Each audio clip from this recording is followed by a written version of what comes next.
धैर्यशील मोहिते पाटील यांनी हाती तुतारी घेऊन शरद पवारांच्या पक्षात प्रवेश केला। माजी उपमुख्यमंत्री विजयसिंह मोहिते पाटील यांच्या पुतण्यानं शरद पवारांच्या पक्षात प्रवेश केल्यानं दोन मतदारसंघातली गणितं बदललेली आहेत। तर मंगळवारी धैर्यशील मोहिते पाटील लोकसभा निवडणुकीचा अर्ज दाखल करणार आहेत।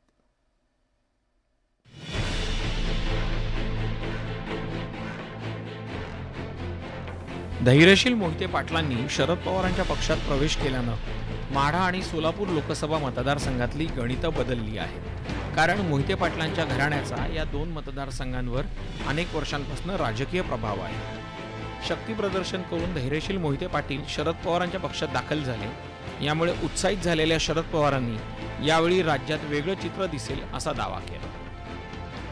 आणि तो एक लोकांचा आत्मविश्वास वाढवणारा असा हा संदेश आहे आणि त्याचा उपयोग आम्हाला लोकांना निश्चितपणानं होईल। आम्ही तिघेच एकत्र राहतो, आम्ही चौघं एकत्र आहोत या ठिकाणी आहेत। त्याच्यानंतर डाव्या पक्षांची एक बैठक माझ्याकडे झाली, ज्याच्यामध्ये CPI हे होते, त्यांनी पाठिंबा द्यायचा निर्णय घेतलेला आहे आणि त्यामुळे महाराष्ट्राचं चित्र बदलते। मोहिते पाटील कुटुंबानं भाजपाकडे अतिशय ताकदीनं उमेदवारीसाठी प्रयत्न केले होते। मात्र भाजपनं विद्यमान खासदार रणजितसिंह नाईक निंबाळकर यांना पहिल्याच यादीत उमेदवारी जाहीर करून टाकली।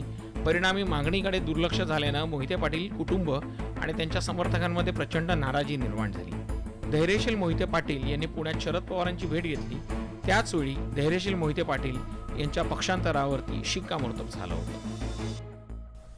मी 11 तारखेला राजीनामा दिला। 2019 साली तुम्हाला सगळ्यांना विचारून निर्णय घेतला आणि आज सुद्धा मोहिते पाटील परिवार तुम्हाला विचारल्याशिवाय कोणता निर्णय घेणार नाही। धैर्यशील मोहिते पाटलांनी भाजपाच्या सदस्यत्वाचा राजीनामा दिलाय। 16 तारखेला धैर्यशील मोहिते पाटील त्यांचा उमेदवारी अर्ज दाखल करतील। मात्र आपल्यासमोर कोणाचंच आव्हान नसल्याची प्रतिक्रिया विद्यमान खासदार आणि भाजपचे उमेदवार रणजितसिंह नाईक निंबाळकर यांनी दिली।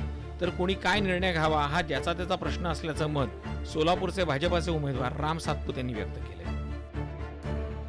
सगळी जनता मोदीजींसोबत आहे आणि निश्चित 400 पार या ठिकाणी होणार आहेत आणि मोदीजींच्या निवडणुकीमध्ये या ठिकाणी जनता सोबत असल्यामुळे बाकी येत्या काळामध्ये काळ सांगेल, परंतु ही मोदीजींची निवडणूक आहे। याच्यात ज्याने जो निर्णय घ्यायचा आहे तो ज्याचा त्याचा प्रश्न आहे, परंतु जनतेने निर्णय घेतला, जनता मोदीजींच्या सोबत आहे। ज्यांच्या ऑलरेडी ह्या सगळ्या डुबणारी जहाजं आहेत यांच्याविषयी चर्चा करणे म्हणजे वेळ वाया घालवणे असं माझं मत आहे। बिलकुल आव्हान वाटत नाही। या ठिकाणी कुठलाही स्ट्रॉंग उमेदवार आणि कुठलाही स्ट्रॉंग पक्ष समोर आहे असं मला वाटत नाही। माढा लोकसभा मतदारसंघात आता दोन तगडे उमेदवार आमने सामने येणार आहेत। परिणामी धैर्यशील मोहिते पाटील आणि रणजितसिंह निंबाळकर या दोन्ही उमेदवारांपैकी कुणाला दिल्लीला जायची संधी मिळते याकडे राज्याचं लक्ष लागलं। Bureau report, news 18।